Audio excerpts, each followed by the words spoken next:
Hi, welcome to Open Hand Farm. My name is Penny, and this week I have been working on the first week of the Every Bit Counts Challenge that is put on by Jessica at Three Rivers Homestead. And her goal is to get us preserving in any way that we know how, any amount of food that we can preserve, because even if it's a little bit, it eventually turns into a bigger amount little by little.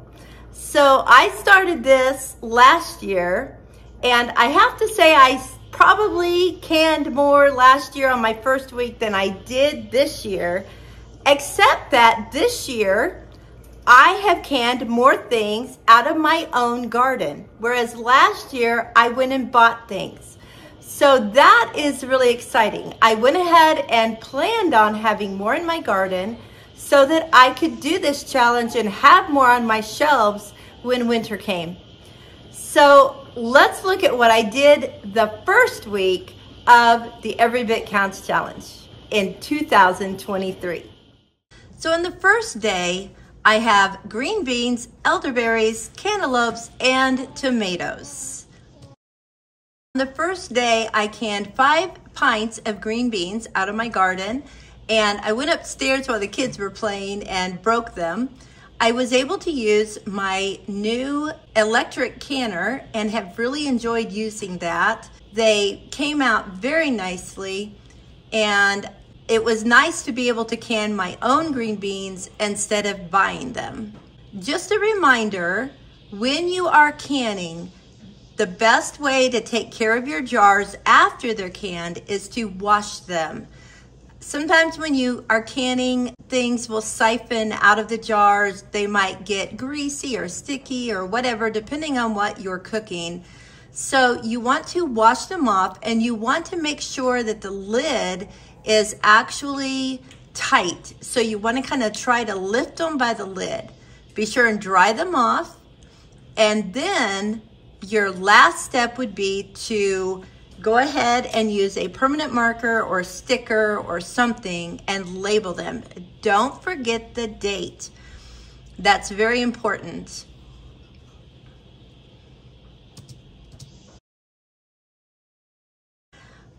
So I also did dehydrated elderberries on day 1.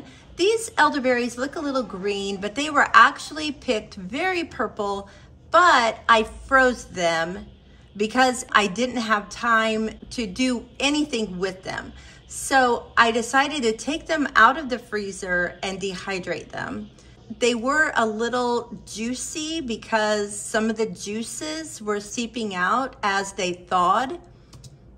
And I also decided to dehydrate cantaloupe. Since I had a couple different trays, I would go ahead and do that too. These were cantaloupes out of my yard. The elderberries are also out of my yard.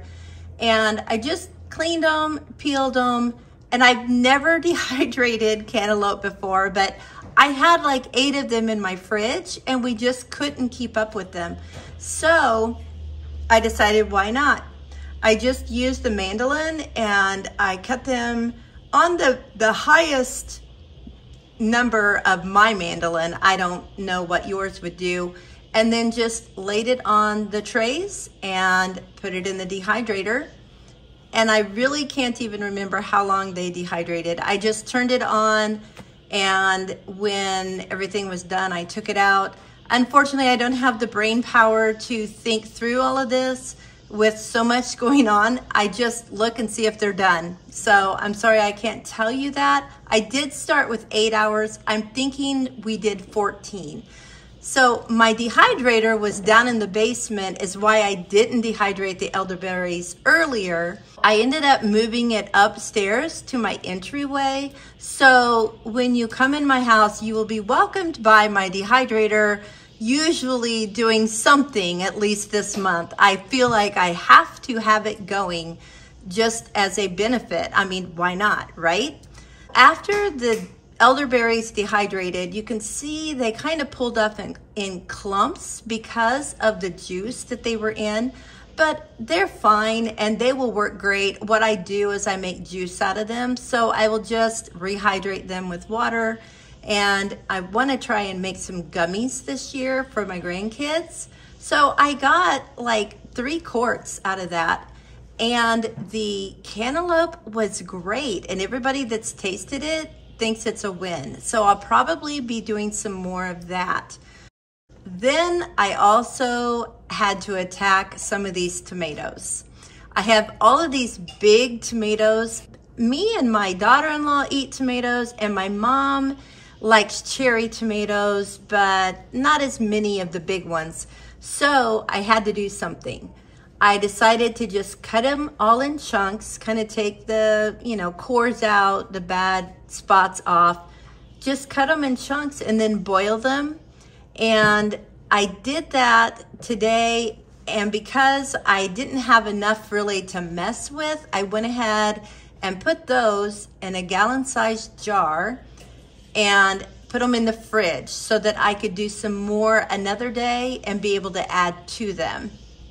So I just kept working away and got several of those done. They looked really pretty in the pan with all their different colors, and even after they were cooked, you could just see the different colors in the jar. I loved it.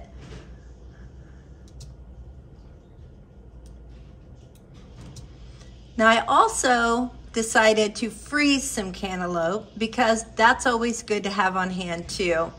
So I did flash freeze it, which I will discuss later, and it turned out great.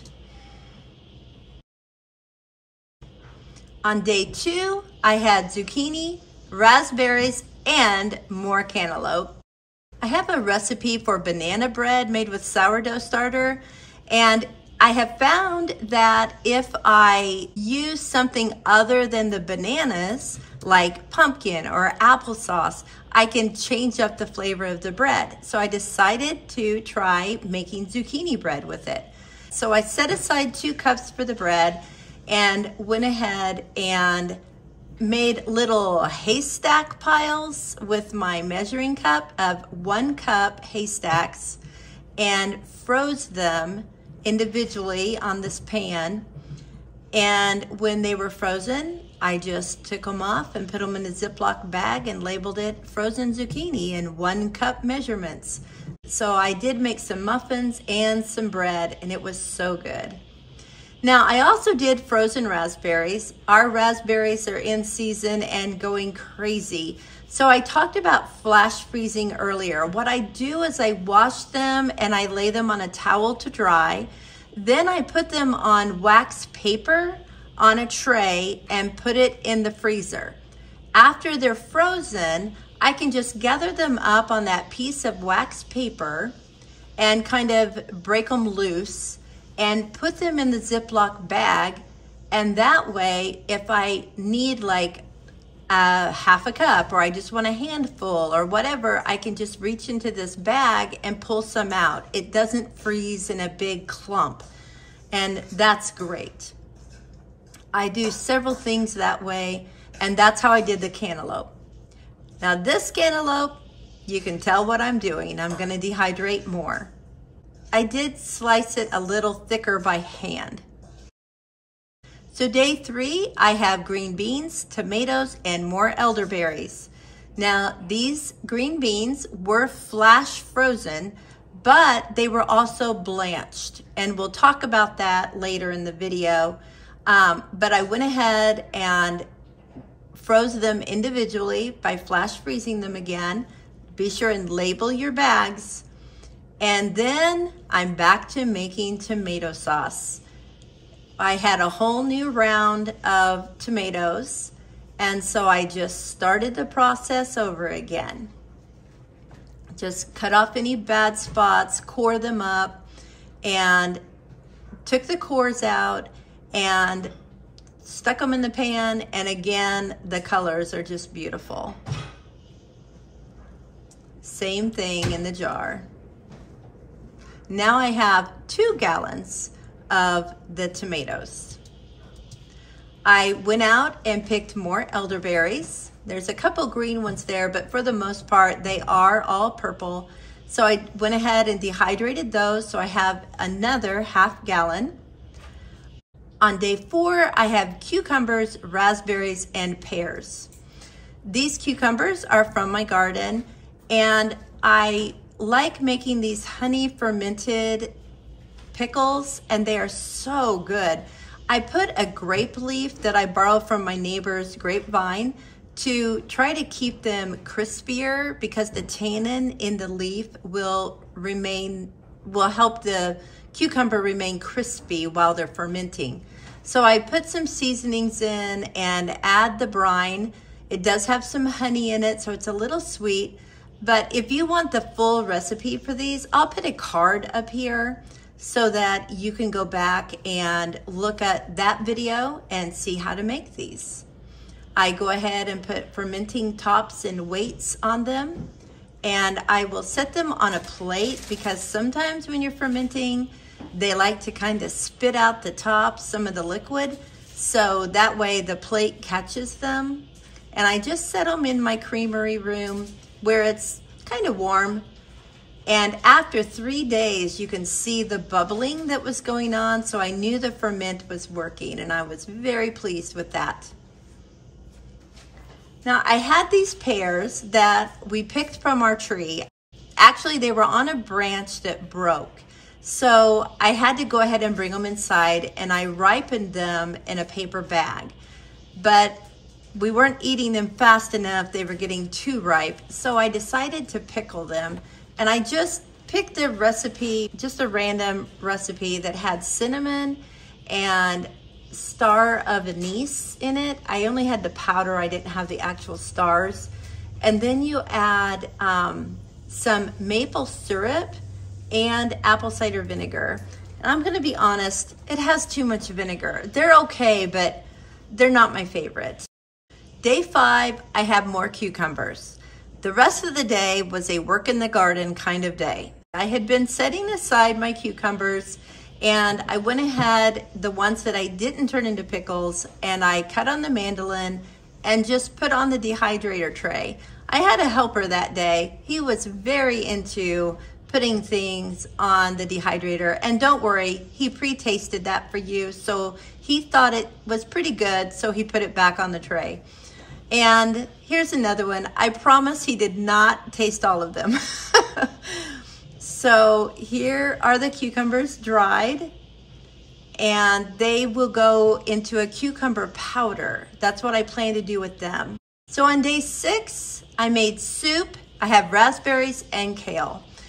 My kids moved in, and they had a couple of bags of beans, and I had some partial bags of beans, and so I decided to just put everything in the cooker and make ham and bean soup. So I went ahead and rinsed the beans and let them soak overnight, and the next morning I rinsed them again and just put them on a low, slow simmer. I eventually added some ham bone, and I had this package of spiral cut ham in the freezer, so I just went ahead and used that and put in there too. I wanted to taste more smoky than what it was, so I added some smoked paprika, and it was so good. And again, I used the electric canner, and it worked well. I will say I did have some jars that did not seal, but that was my fault. I used some old canning lids. I should have known better, and I should have probably softened the seal with hot water, and I didn't do that either. But it was nice that while I was canning, I was able to just walk away. So I went out and I cleaned out the dead cucumber plants and prepared to plant new ones. And that was just so nice that I could do that and then come back in, and there's my canned beans. I did more frozen raspberries. At this point, I'm picking about a pint a day, and since I'm not ready to make jam yet, I'm just freezing them.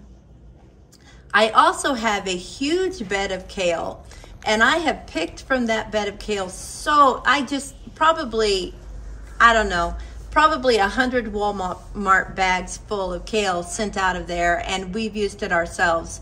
So I went out and I just thought I would cut it all back, just pick it all. And so I have this big amount of kale in a bowl. Of course, once it's cooked down and frozen, it will look like much less. I told you earlier that I blanched the green beans, and that's what I'm doing here. I'm putting the kale in boiling water for 3 minutes and then in ice water for 3 minutes. Then I'm spinning it to get some of the water out, laying it on a towel, and then after it was all done, I put another towel on top so that I could just get as much moisture out as possible and just kind of fluffed it up to see how it was. I use this kale in my quiches or stuff like that. So I just kind of eyeballed how much I would want to use in a quiche and went with that measurement and bagged it up, and I came up with 3 bags of it. On day 7, I have cucumbers, tomatoes, and sourdough. So I decided to dehydrate more cucumbers because I wanted to have more powder. I did that. And then I took the 2 jars of tomato juice that I had made and I put it through my Victorio strainer and ended up with 1 gallon and 1 quart of tomato sauce. It was so nice. So I just cooked that down and decided to make a tomato sauce with it because I was really out of tomato sauce at this point. I went ahead and put it in pint jars. So it made 6 pint jars of tomato sauce. And I don't know about you, and I asked my husband, I said, what do you think about me doing sourdough stuff for this challenge? Because I know it's not something that's been grown, but in reality, yes, it is. I grow that sourdough starter every day. And if I don't use it, I have to throw it away. So I think if you are a sourdough user, I think you have the right to do sourdough items in this challenge. So I needed a pie crust for a tomato pie I was making. So I went ahead and made an extra one and put it in the freezer. So I added that also. So let me know what you think about using sourdough to preserve in the Every Bit Counts challenge. So here is everything that I did in week 1. I tried to kind of put them together with my pickled and fermented. Then in the back here, I have my dehydrated. And in the front and all across are my canned items. I hadn't labeled my tomato sauce yet. Then I have all of my frozen items. I don't know about you, but when I do this, I set everything on my table that I'm working on so that I can see it for the week. And when I put things in the freezer or in the refrigerator or whatever, I look at that and I think, I didn't do very much. And then when I pull it all out and put it together, I'm pleased with what I see. Thanks so much for coming along on this first week of my Every Bit Counts challenge. I hope that I have shown you that it can be very easy to preserve something. If you don't can, there are other options like freezing and dehydrating or fermenting. So give it a try. See if you can preserve something even a little bit every day for the rest of the month of August. Last year, I made a video on things you should know before doing the Every Bit Counts challenge. I'm gonna put a card to that here, and you might wanna go back and watch that if you're doing the challenge or considering doing the challenge. I'll also have a link in my description box, and I'll also put the link to those pickles in my description box too. So until next time, blessings on you and your preserving.